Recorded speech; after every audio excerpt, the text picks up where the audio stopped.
Okay, it has been, what, 3 weeks? This tournament is long over. And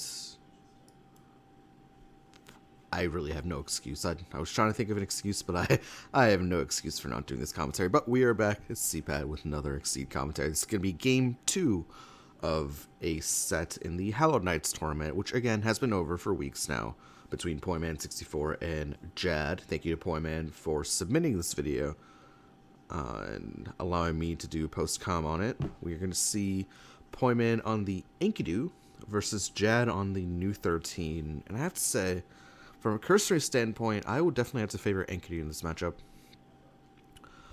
Enkidu, being a Season 6 character, of course, has multiple ways to close in. Enkidu also has a really... he has Reckless Run. He has his UA ability, which allows him to naturally close as well. And Enkidu really does excel in that range 2 to 3 area where Nu kind of struggles a little bit unless she's exceeded or has the 3 gauges. We're going to see Jad take the turn 1 action, obviously going to be spending Force. Probably going to be a fast tier, whether it's Grasp or Cross or Sword Summoner. It's actually going to be the Sword Summoner. The title spin will go first. Enkidu taking a bet that was not the Grasp, and then the Sword Summoner will miss afterward. Actually, really good play there from the Enkidu. Taking a little bit of a bet there, saying, hey, you're probably playing Cross or Sword Summoner, so I'm going to undercut it with the title spin. All of Enkidu's cards have advance on them as well. So this is actually another commentary where we can see the hand. We see 3 3% strikes in the hand of Poiman. Poiman's going to very aggressively place all 3 of them into the gauge, taking 9 damage. Now we saw Reggie on strike with the chain kick. This is insane gameplay. That is the most aggressive. That is so aggressive. Let's see if it pans out. I mean, it's going to be 7 damage chain kick, so if Jad has sweep, it gets popped, and yeah, that is the sweep from Jad. Chain kick will do 7, popping the sweep, and Poiman making it look like this is worth it. Unfortunately, Jad didn't have the focus, only had the sweep, so that attack from Jad will be stunned. Nu will take 7 damage. Really aggressive gameplay from the Enkidu. Although both players down as far as cards are concerned, we know Nu doesn't even have a Grasp in hand, because otherwise she would have struck with the Grasp turn 1 over the Sword Summoner. So this position's actually looking pretty good for Enkidu, even though Enkidu did just spend 4 cards to take 9 damage to deal 7 back. We actually saw Reggie employ a similar strategy with the Calamity Crests. His issue was he did not really get his payout in the chain kick, as we're going to see a dodge roll come out. I think it's called dodge roll. That was called dodge roll in Season 4. We'll see Enkidu prep again. I mean, range 3. It's a happy enough place as we see Enkidu draw the second chain kick. That's pretty nasty. So we saw Reggie go for his Calamity Crest payouts on the chain kick in his Enkidu gameplay. We're going to see Poiman actually do the same, representing a second 7 damage chain kick. And just gets blocked by the Nu. It's going to be 7 power coming in.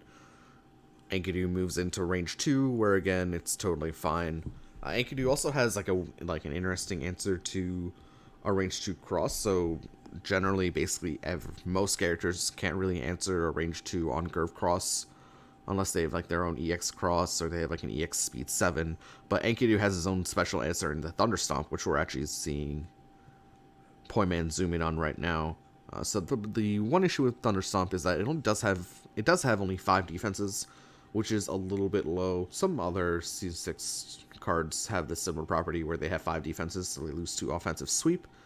But we already saw Jad drop a sweep. We're actually going to see Enkidu strike again. This is super aggressive gameplay. It's going to be the Thunderstomp at speed 1. The opponent cannot advance or retreat. It's going to be second block for Nu. So Nu actually deciding, okay, I'm going to start building up gauge here for the Exceed side. And, I mean, Nu's Exceed is how she wins, right? That's plus 0 to 4 range.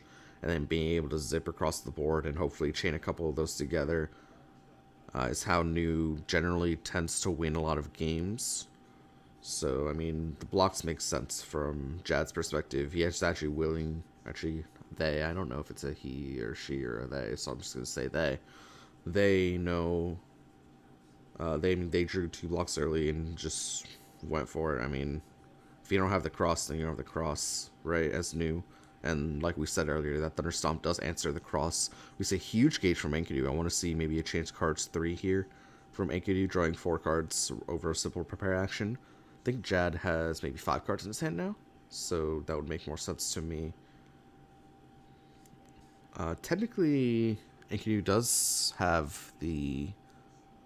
Even if Enkidu spends the 3 gauge that are not 3 precepts, so the EX Chain Kick and the Thunderstomp, Enkidu can still technically represent the 2 to 5, 10, 1, 6 Ultra, which is pretty funny. Because it would be a 3 gauge cost with the 3 precepts, although actually pretty decent payout, although if another 3 precept comes off the top, and yeah, there is one, that's going to be a 1 to 3, 6, 5, so 3 precepts is really when those remaining 3 precepts really start to hurt. They really start looking like very good combat cards. 1 to 3, 6, 5 is nothing to it's not bad at all. Sorry, I haven't done commentary in a couple weeks. We're gonna see Poiman employ the defensive spike, losing to the offensive spike. Jad taking a little bit of a risk there, but pays out. Poiman takes 5. Is still probably okay. A little bit low on cards. Does have the 3 precept on curve. So I wonder, or under curve by 1. I wonder if Poiman would opt to strike with that. Probably not, just because he doesn't get advantage afterward. And yeah, here comes another prepare action. That Spiral Dual Palm Strike looking pretty good now, as we're going to see Jad go for the Exceed. The Spiral Dual Palm Strike is such a good combat card into Nu as well. Just with the after close to 6 armor, you basically spend 2 gauge to negate the strike.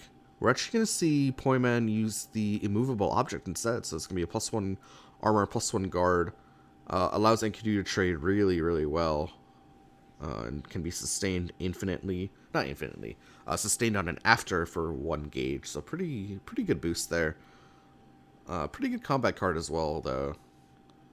But Poiman deciding, hey, I'm going to use this as a boost instead to try to trade better. We're going to see Nu use the Overdrive. She'll retreat to range 3. Just a reminder, her attacks have +0 to 4 range, so no change to the minimum range, unlike her front side, but her maximum range is hugely increased. So Nu can use those fast attacks now. That'll be super above curve. Unfortunately, this 3 precept strike is going to be a pretty good answer to basically everything except the grasp, really, I guess. So this 3 precept strike, just a reminder, had 5 defenses on it, so that's pretty good. That's going to beat basically everything. Unfortunately, the grasp will push Enkidu out to range 5. Oh, wait, no. Oh, no, Spiral Palm Dew Strike has the you cannot be pushed or pulled text on it. Oh, I thought that was the other one. No, immovable object. OP. Did I say that in the precursor to this video? Immovable objects, just very, very good boost. Sorry, guys, completely forgot about that. You cannot be pushed or pulled, so this grasp looks pretty... I mean, it's a 3/3/7. I just felt like that was going to lose a lot of combats. With, of course, with the power of hindsight, but with the immovable object down, forgot the text that you cannot be pushed or pulled. I guess that's the immovable part, so really, that's on me for forgetting that. But, I mean... Yeah, playing Grasp into that just felt there's every slow beats, like, I mean, just not a lot of things that Grasp actually beats just because of the immovable object. And then Nu with her hit advance 3 won't really dodge anything. We're gonna see the second Grasp come out from Nu. Poiman initiating with a dive, pretty aggressive there. Poiman will take 2 damage, will be stunned. Cannot sustain that boost. I don't know. Hold on. Yeah, cannot sustain this boost. Or is this right? Like Enkidu definitely cannot sustain that boost because it's an after. It's not a it's not a cleanup. So here's a mistake made here in this game as well. I'm like 99% sure that that's an after, not a cleanup. So yeah, that's pretty. It's a pretty rough mistake there to make. Wild Swing Thunderstomp will lose to the Sword Dance. Sword Dance can now be jacked up for up to 7 power. Has a before draw 2 on it as well. I would assume Nu would probably spend 2 ultras on this. Or like an ultra and a couple cards. Probably don't want to be spending the gauge. But, okay, we're going to see 1 force in the form of Dive. And I guess I should probably explain. Sword Dance has a hit effect of +1 power. You spend up to 4 force +1 power for each force spent.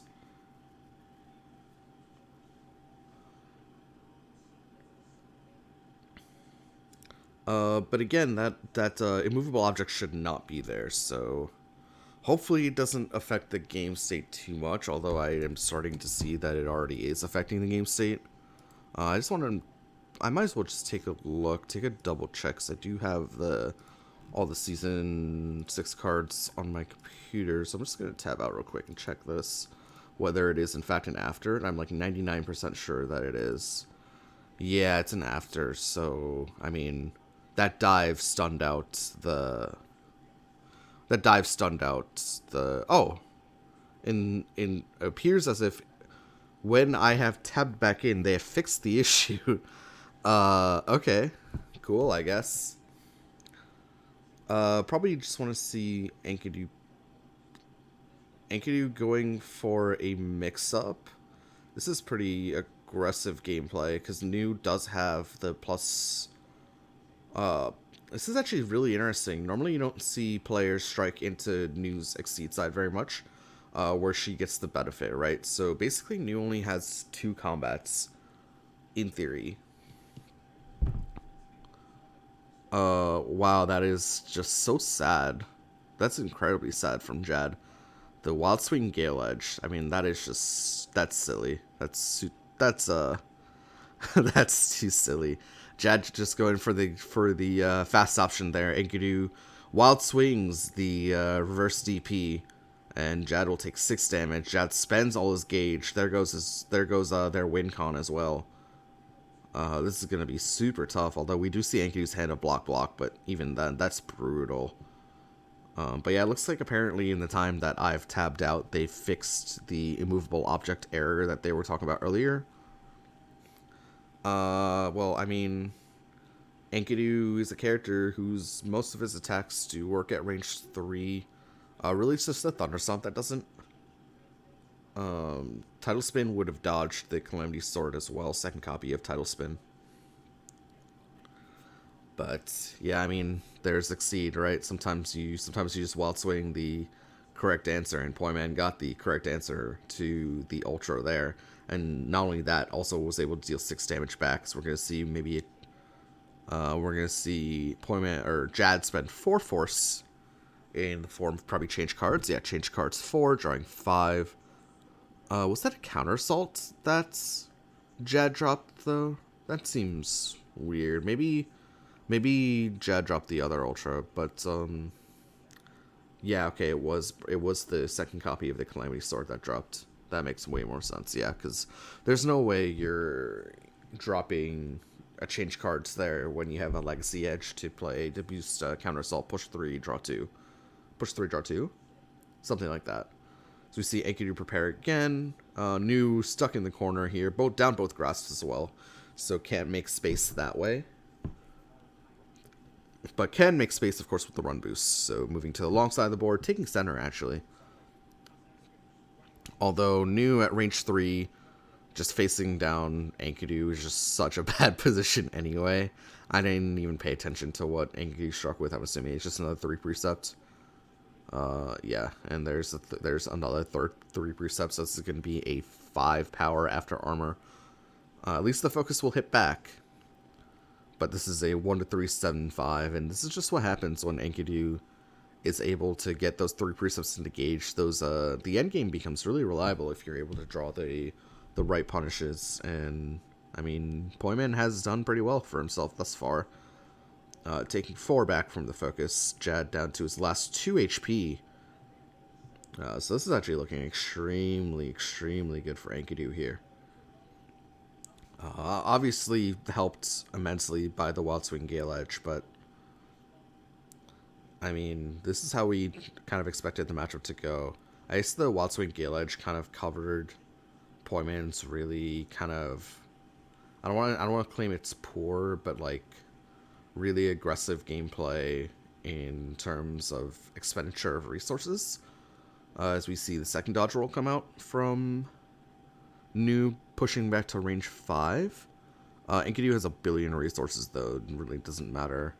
Like just spend 2 force to move to range 3 again. Set it up.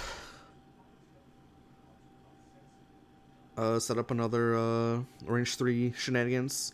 You see Enkidu prepare here. Now notably, we did mention this ultra earlier, but it's now in the hand of Enkidu. This is now a 1 gauge ultra. This Demon Seal Abyssal Force. Pretty free to just throw out there. Both grasses down as well. Nu can dodge it with something like a cross. But there are certain options. This does just shut down. The existence of this ultra just does shut down certain new options that would otherwise be free at range 5, range 4 to 5.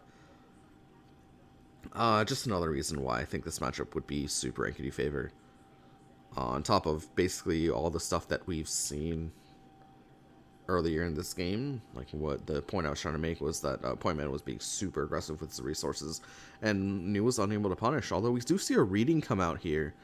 We do see an assault in the hand, but no, it's just going to be a reading grasp. I'm assuming that Jad is going to be spending the force here, and just going to be hitting back with that Demon Seal Abyssal Force, if I had to guess. I mean, it's a 1 gauger. It's a 1 gauger. Nothing Nu does can kill, I think. If you want to be more passive, you can block, although you do run the risk of getting hit by a range 5 spike. I believe there's 1 left in the deck of Nu. I guess Demon Seal Abyssal Force also loses spike, so that's kind of a moot point. Assault's an interesting choice because it's at speed 5, so it's a little bit low. A little bit low speed, so unless Nu went for slow, and Nu goes for the slow, it is the Sword Dance trying to go for the kill. Unfortunately, that assault will dodge it. I guess that Sword Dance was the one like really high power option. And I do apologize. I feel like I've been calling this game so poorly, but I guess there was that threat there. So good call out there from Enkidu, calling out that Jad was going for the lethal there. I didn't realize that second Sword Dance was an option, but at 7 power would have killed Enkidu and would have killed me. As we see the superior come out from Enkidu, immediately teched by Nu. Back to Enkidu here. 3 of those 4 cards are known. Block, Demon Seal, Abyssal Force. We're going to see Enkidu just go for the Wild Swing. And of course, Wild Swing's the final 3 Precept Strike. Because why not? I don't know how many range 3 options were left in the deck for Enkidu, but these were some fortunate Wild Swings. Especially the Gale Edge. This one's probably less fortunate because it doesn't look like there are a ton of cards in Enkidu's deck. Although Enkidu has a 34 card deck, so who knows? We didn't really actually get to see. But Poiman expertly crafting his deck to his advantage, taking game 2 up 2-0 in the set. Let's see if Jad can fight back in game 3. Still stuck on the Nu, unfortunately. I don't know who Poiman's third character will be, but we'll see you in the next one. I think we're actually going to be doing the next one right now, so not too much of a delay. But we'll see you for the next one. Again, apologies, I feel like I was a little bit off my game for this one. But hopefully we'll catch some more stuff next time. Bye-bye.